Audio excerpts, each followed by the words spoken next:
Bismillahirrahmanirrahim. Assalamualaikum warahmatullahi wabarakatuh. Alhamdulillahi rabbil alamin. Wal aqibatu lil muttaqin fala udwana illa 'alal zalimin. Asyhadu an la ilaha illallah wahdahu rabbi la syarika lahu wa asyhadu anna Muhammadan abduhu wa rasuluhu safiyuhu min khalqihi wa khaliluhu. Ibadallah, usikum wa iyaya bittaqwallah faqad fazal muttaqun. Haitsu yaqulu rabbuna jalla sya'nuhu fi muhkami tanzilihi, ya ayyuhalladzina amanu ittaqullaha haqqa tuqatih wa la tamutunna illa wa antum muslimun. Kaum muslimin dan muslimat sidang jamaah salat maghrib yang dimuliakan dan dicintai oleh Allah Subhanahu wa ta'ala. Pujian dan syukur yang tiada hentinya kita panjatkan kehadiran Rabb kita Allah yang senantiasa memberikan kepada kita kasih sayang, taufik, hidayah, petunjuk, memelihara kita dalam ketaatan, dalam iman, dalam Islam, sehingga kita di malam yang penuh keberkahan ini Allah kumpulkan di majlis ilmu, mengkaji ayat Allah, mengkaji hadis baginda Rasul sallallahu alaihi wasallam, mengenal lebih jauh tentang Allah Rabb kita Rabbul Alamin. Man kana billahi a'raf kana lahu akhwaf. Barang siapa yang lebih mengenal Rabb-nya, maka dia akan lebih takut kepadanya. Wa kana limaghfiratihi arja. Untuk pengampunan Tuhannya dia lebih berharap. Wa li'iqabihi akhwaf. Dan terhadap hukuman dan ancaman Tuhannya dia akan terus berlari. I'lam hudita anna afdalal minan ilmun yusilu anka syakka wa taran. Ketahuilah olehmu, kata Imam As-Sa'di, sesungguhnya nikmat yang paling besar itu adalah ilmu yang menghilangkan darimu syak, keraguan, dan menghilangkan dari hati kita kotoran.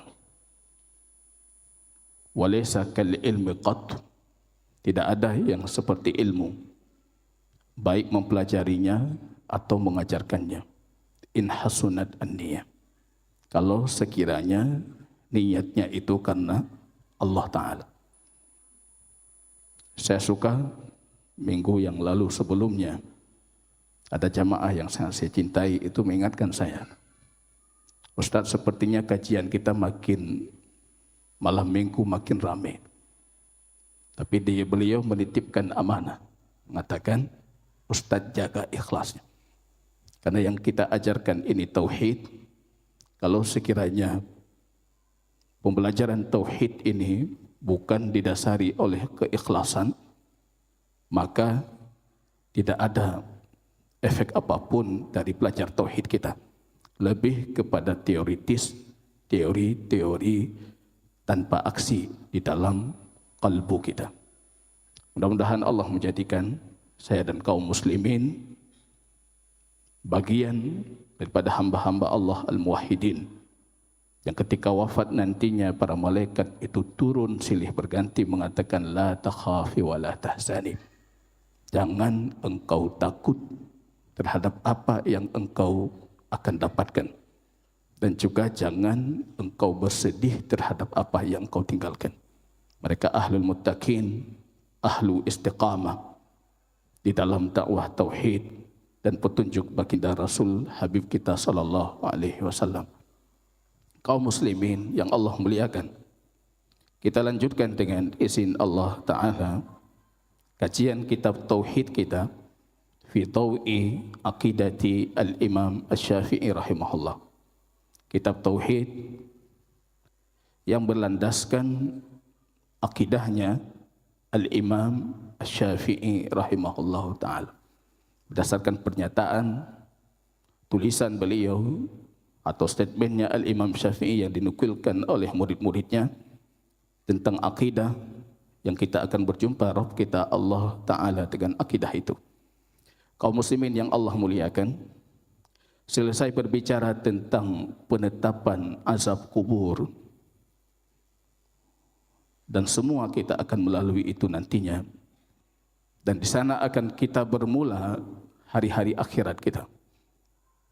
Beliau melanjutkan dengan berbicara tentang hukum ziarah kubur dan hikmah menziarahi kubur. Kaum muslimin yang Allah muliakan, ini namanya dalam fikih kita fiqhul maqabir, fikih kubur. Dari hukumnya, detail penjelasannya, para ulama kita silih berganti dari zaman dahulu sampai hari ini menulis tentang hukum-hukum kubur ini. Kalau ini menunjukkan sesuatu jamaah kaum muslimin, maka menunjukkan bagaimana agungnya syariah ini, komprehensifnya syariah Islam yang mencakup perkara kecil dan besar yang dibutuh oleh manusia itu dijelaskan. Ada yang lebih kecil dari ini juga dijelaskan. Kalau Anda berbicara tentang kubur, silakan nanti coba ditelusuri. Bandingkan syariah-syariah agama yang ada di dunia ini. Syariah mana yang lebih baik di dalam perihal memposisikan kubur itu? Antara Jafi, ada orang yang tidak menghargai kuburan, baik dari non-Islam atau dari kaum muslimin yang Allah belum berikan kepada mereka petunjuk ilmu. Saya pernah melihat satu pemandangan itu di YouTube. Salah satu sekte dari Nasrani di Eropa Timur itu, ketika mereka menurunkan jenazah, mereka membunyikan musik berdangsa di kubur itu. Ketika mayitnya dimasukkan dalam kuburan, masing-masing dari mereka harus menginjak dan loncat-loncat di atas kubur, di mana diletakkan karamah, kemuliaan manusia. Islam ini jamaah kaum muslimin satu-satunya agama yang memuliakan manusia ketika dia hidup, ketika dia mati, bahkan ketika dia sudah jadi bangkai pun dimuliakan. Duduk saja nggak boleh dilarang, apalagi loncat, apalagi melewati. Islam ini luar biasa. Maka banggakan diri kita dengan syariah Allah, banggakan diri kita dengan akidah ini. Ini di satu sisi. Di sisi yang lain, ada juga hamba-hamba Allah yang barangkali belum mendapatkan petunjuk dan hidayah Allah, melebih-lebihkan kuburan, melebihi posisi yang seharusnya. La tatra'uni, kata Nabi menjelang akhir hayatnya, jangan kalian melampaui batas terhadapku. Jangan kalian jadikan kuburku wathanan yu'bad, berhala yang disembah. Itu wasiat terakhir Habib kita baginda Rasul sebelum beliau menghembuskan nafas terakhirnya. Ini jamaah kaum muslimin rahimani wa rahimakumullah. Kubur punya posisi di hati kaum muslimin. Ada syariah yang memang disyariatkan oleh baginda Rasul berdasarkan wahyu Rabbnya Allah. Di antara syariah itu ziarah al-kubur, menziarahi kubur. Tarikku qalbuk, menjadikan hatimu itu lembut. Ketika kita merasa hati kita belum keras, Pak, tak rasa golom kereh manteng, itu pertanda kalau hati kita sudah keras. Sangat masalah hati, Pak. Kalla bal rana ala qulubihim, hati mereka sudah tertutup, hati mereka tidak bisa mendeteksi yang benar, yang salah. Hati mereka lalai dari ayat Allah. Hilang khusyuk dalam salat. Ra'aituhum yusalli la yakhsha'un. Kalian melihat mereka salat, ramai yang salat, tapi hati enggak pernah khusyuk. Ayat Allah yang dibacakan tidak pernah melunakkan hati kita jamaah. In tahurat qulubukum, kata Utsman ibnu Affan, fama syabi'tum min kalami rabbikum. Kalau hati kalian itu bersih, tidak mungkin, kata Utsman, kalian itu puas dengan firman Rabb kalian Al-Quran. Enggak mungkin puas, man. Ketika kita baca, sedikit kita baca, kita merasa sudah cukup. Itu karena hati kita kotor. Bukan karena banyak pahala sudah kita baca. Itu karena hati kita kotor. Maka penting jamaah kaum muslimin ziarah kubur itu. Yariqu qalbuk wa tudzakiruka bil akhirah. Mengingatkanmu tentang akhirat. Pasti semua kita akan melalui itu, semua kita akan masuk ke situ. Hebat sekali yang sudah kita bangun barangkali. Luar biasa. Seperti kisahnya Khalifah Harun Ar-Rasyid dengan si Bahlul itu. Di zamannya Harun Ar-Rasyid. Ada orang yang dijuluki dia gila, si Bahlul. Dia kerjanya cuma menjaga kuburnya. Puro malam menjaga kubur. Harun Ar-Rasyid membangun istananya siang malam. Suatu ketika melewati kuburnya si Bahlul. Semua orang memanggilmu gila, Bahlul, tolol, bangai. Mandu murung hairon bangai. Bahlul mengatakan, siapa yang bangai? So yang pungo. Saya yang membuat tempat masa depan saya, karena saya tahu semua kita akan kembali ke sini. Atau kalian yang membuat tempat istana-istana yang akan kalian tinggalkan. Kekenlah Harun Ar-Rasyid, bata uhi sang kamu yang pungo. Kamu yang bangai. Ron carang. Penting kita ziarah kubur biar tahu kita. Kalau tempat kembali kita ke sana itu. Terlepas dari itu, ada mayat-mayat ahli kubur itu dari mereka yang punya kebaikan selama kita hidup. Kita doakan mereka di kuburnya. Kita ucapkan ucapan salam keselamatan kepada mereka di saat kita menziarahi. Jadi penting ini jamaah kaum muslimin, ziarah kubur bagi kita yang masih hidup dan juga bagi mereka yang ada di dalam kuburan.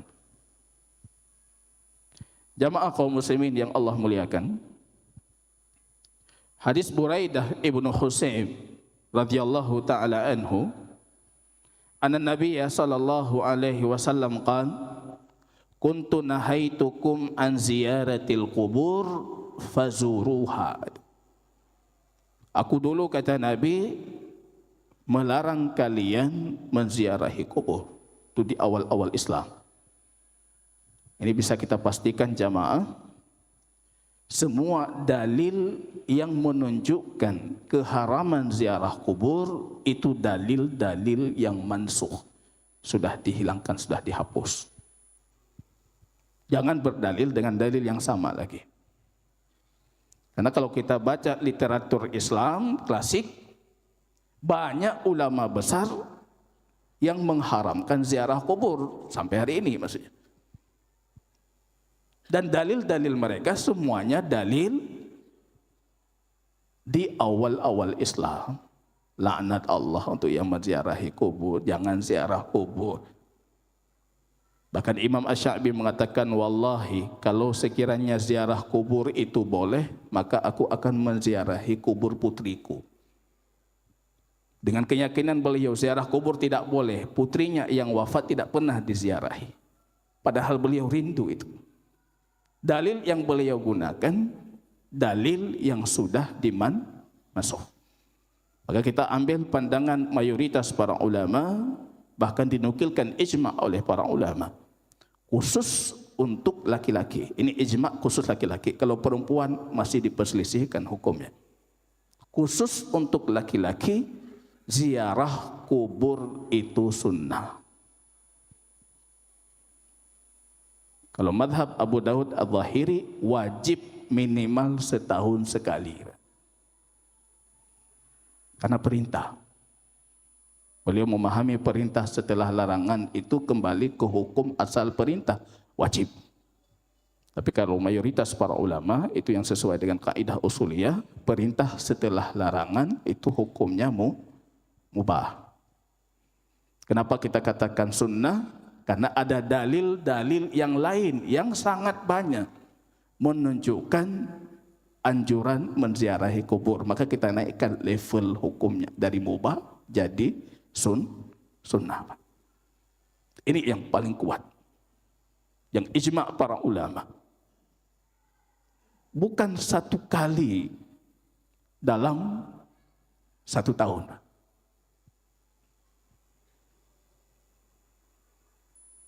Rasul bahkan menjelang ajalnya itu tiap malam. Sepertiga malam terakhir setelah tahajudnya baginda Rasul di rumahnya pasti akan keluar ke Baqi. Datang ke Baqi. Aisyah mengatakan wa kana Rasul fi baiti, Rasul ketika bermalam di rumahku itu tiap malam itu keluar Rasul ke Baqi. Dalam hadis yang panjang itu ketika keluar pertama Aisyah radhiyallahu taala anha cemburu. Beliau berpikir Rasul keluar ke rumah istri lainnya. Kepo malam-malam ke tebir lain. Dikejarlah oleh Aisyah di belakang dalam kondisi bersembunyi. Rupanya Rasulullah ke Baqi. Mendoakan orang di sana pulang. Aisyah bangga Nabi wa gekarat gua. Bantu rumah pura-pura tapi nafas tidak bisa berbohong. Nafasnya dada Aisyah bergemuruh. Gemat le Nabi, mak laki, ada apa denganmu malam ini? Anak geseot, kagak depu le Nabi. Rupanya setiap malam. Apa hati saya lebih lembut dibandingkan hati Nabi? Atau hati kita lebih lembut dibandingkan hati baginda Rasul? Tanya itu 3 katib. Tayu jak 3 tu, kalau ulung jak tun barosa, orang raya barosa. Ini sunnah. Mahjurah. Ziarah kubur. Sunnah yang banyak ditinggalkan oleh kaum muslimin. Fazuruha. Datangi. Tapi jangan sampai melewati batas. Jangan menjadikan kuburan itu sebagai media ibadah kita. Mendoakan orang di dalamnya, bukan meminta doa orang di dalamnya. Ini enggak ada madhab pun yang membolehkan. Itu haram. Ziarah muharramah, ziarah yang diharamkan. Jadi ambil manfaat dari ziarah kubur. Ambil manfaat untuk kita dan untuk si mayit. Jangan sampai ziarah kita justru memudaratkan akidah kita dan juga memudaratkan si mayit di hari kiamat. Karena Allah akan bertanya kepada Isa ibnu Maryam dan siapapun yang pernah diperuntukkan ibadah kepada mereka di dunia, apakah kalian yang menyuruh mereka melakukan ibadah utuh kepada kalian? Mereka semuanya akan berilah, bukan ya Rabb. Engkau lebih tahu terhadap apa yang mereka lakukan di dunia, sedangkan kami sudah mati. Ini jamaah kaum muslimin rahimani wa rahimakumullah. Datang syariah kita untuk ziarah yang disyariatkan. Ini namanya ziarah syariah. Az-ziyaratu itu arti ziarah dalam bahasa Arab al-qasdu, sengaja. Kalau kita lewat kuburan kita mendoakan, itu bukan ziarah yang dimaksud. Itu disyariatkan seperti itu. Tapi mengkhususkan ziarah. Bukan mengkhususkan safar. Itu lain lagi, itu bab lain. Mengkhususkan perjalanan untuk ziarah kubur, itu ada hadis yang melarang. Tapi yang kita maksud mengkhususkan ziarah tanpa mengkhususkan perjalanan. Itu yang disunnahkan. Dalam hadis yang lain, rawa Asy-Syafi'i, disebutkan oleh Imam Asy-Syafi'i dengan sanadnya ila Abi Sa'id Al-Khudri, anna Rasul sallallahu alaihi wasallam qala, wa nahaitukum an ziyaratil quburi fazuruha. Aku dulu melarang kalian dari ziarah kubur, maka ziarahilah kubur itu. Wala taqulu hajara. Apa kata Asy-Syafi'i tentang hajar al-hajar itu? Mislu doa bil wail was saburi wan niyah. Doa-doa keburukan, Pak. Bantu bak kubur, tamu doa yang kengken ke ahli kubur. Nyoti gara-gara ron kamu lagi. Gara-gara ron bagah tak meninggal aning ron lagi orang. Kita mendoakan as-subur, mendoakan cela-cela, maki-makian kepada yang ada di dalam kubur. Para ulama mayoritas mengatakan ketika Anda pergi ke kubur, ucapkan yang diajarkan oleh Rasul kita. Assalamualaikum ya ahla ad-diyar. Yarhamullahul mustaqdimin wal mustakhirin minna. Assalamualaikum, keselamatan untuk kalian. Posisi menghadap kita, mayoritas para ulama mengatakan menghadap si mayit, bukan menghadap kiblat. Tak keun salam ke si mayit, tak hadap kiblat. Itu cuma pandangan segelintir para ulama. Hadap si mayit.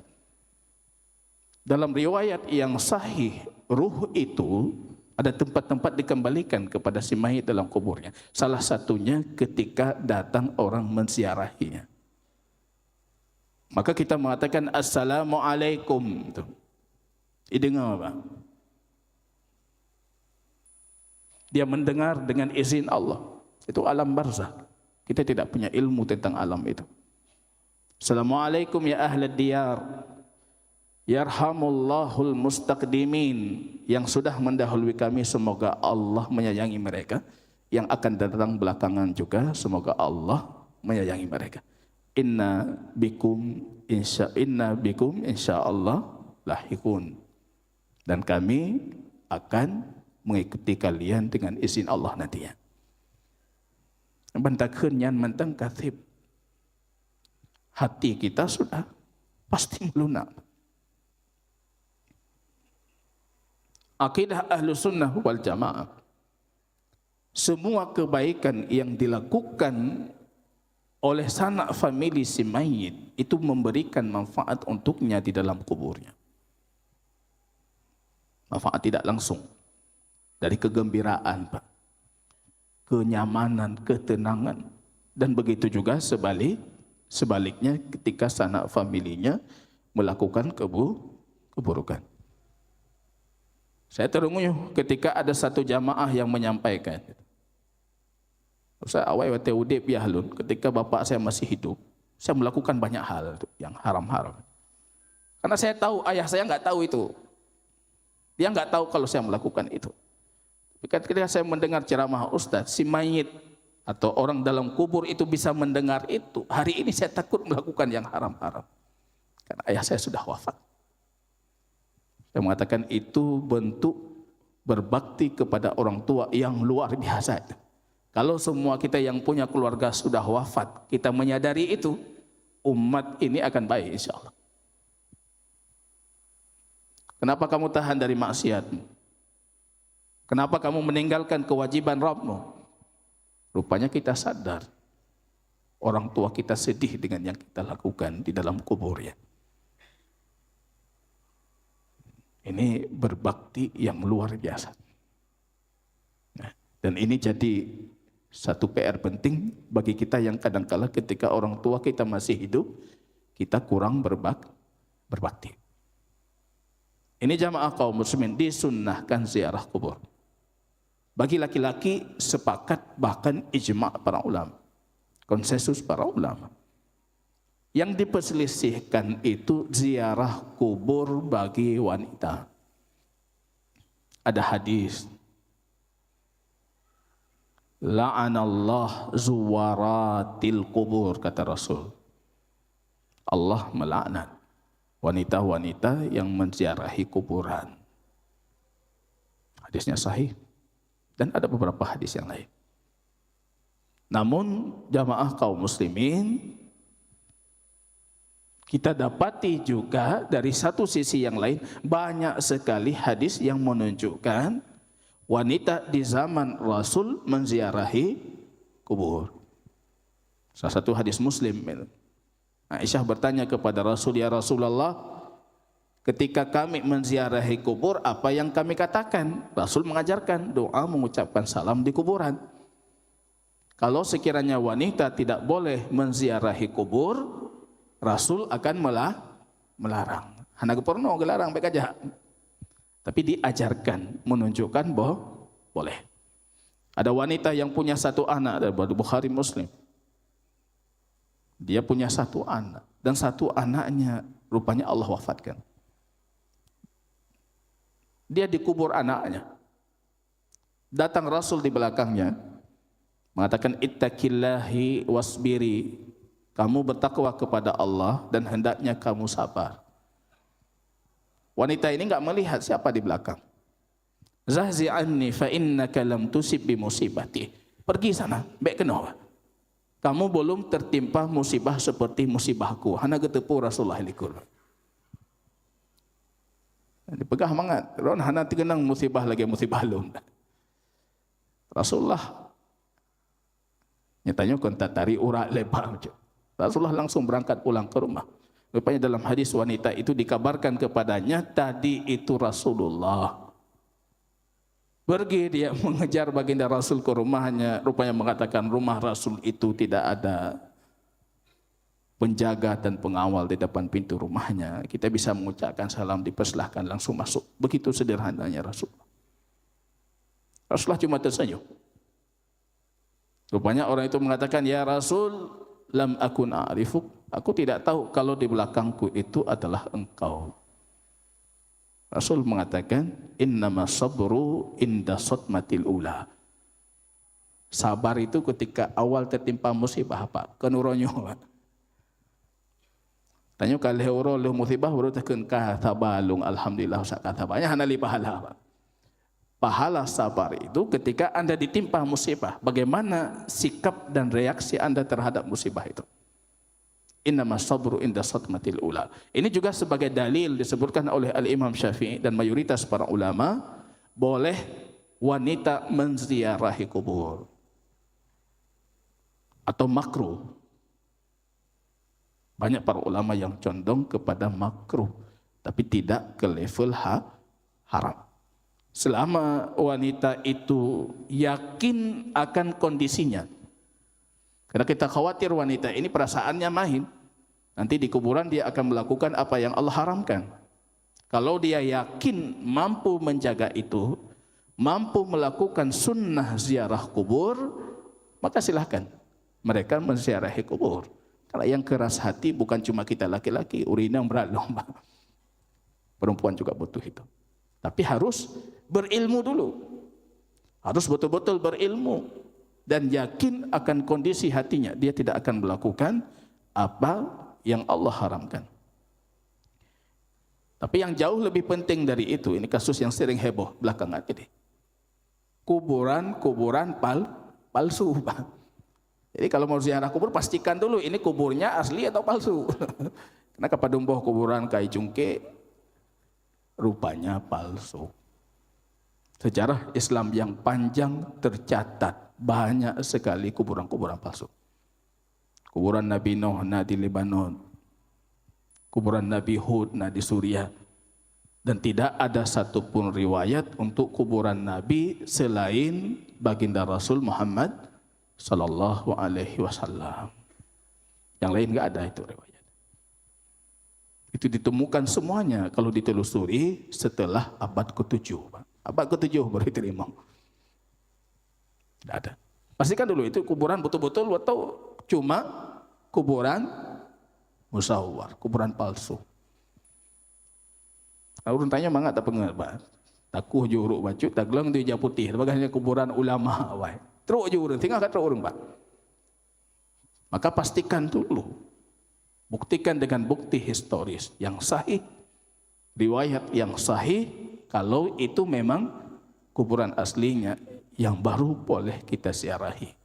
dalam batasan-batasan syariat.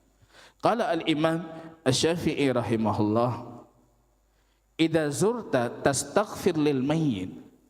Kalau kamu menziarahi kubur, meminta pengampunan untuk si mayit, wa yariqqa qalbuk, dan hatimu dengan itu menjadi lembut. Hatimu menjadi lembut. Sadar kamu dengan akhiratmu. Wa tadhkur amral akhirah. Fahadha mimma la akrah. Aku sama sekali tidak memakruhkan atau membenci ziarah seperti ini. Dari lafaz Syafi'i tidak jelas perintah sunnahnya, tapi beliau tidak melarang. Wala uhibbul mabit fil qubur lil wahsyati 'alal bait. Ini kalau kita lihat, ini disebutkan dalam kitab Al-Um oleh Al-Imam Asy-Syafi'i. Aku membenci, kata beliau, aku tidak menyukai orang yang bermalam di kuburan. Ini bermalam saja, Pak. Belum lagi melakukan ritual ibadah-ibadah tertentu di kuburan. Ini bermalam saja. Imam Syafi'i tidak suka, kata beliau. Karena kuburan itu fungsinya bukan untuk itu. Lil wahsyati 'alal ba'is. Itu normal, kata beliau, kuburan itu melahirkan atau memunculkan rasa wahsyah. Hana mangat, Pak. Pada mangat, Pak, kuburan tadu malam. Ini termasuk yang tidak disukai oleh Al-Imam Asy-Syafi'i. Ini baru bermalam saja. Apalagi bagi kita yang mengkhususkan 7 malam di kuburan. Ini beliau bermalam saja, 1 malam saja, beliau sudah menganggap ini tidak aku sukai. Ini jamaah kaum muslimin rahimani wa rahimakumullahu ta'ala. Sedangkan mengkhususkan perjalanan, ini hampir tidak kita dapati ada pandangan para ulama dari kalangan ulama mutaqaddimin yang membolehkan. Itu akan rinci kita jelaskan dengan izin Allah di pertemuan selanjutnya, dan juga berkaitan hukum-hukum tentang kuburan, membangun kuburan, menyemen kuburan, duduk di kuburan, menulis di kuburan, dan hukum-hukum lainnya yang berhubungan. Wallahu ta'ala a'lam bishawab. Subhanakallahumma bihamdika asyhadu an la ilaha illa anta astaghfiruka wa atubu ilaik. Assalamualaikum warahmatullahi wabarakatuh.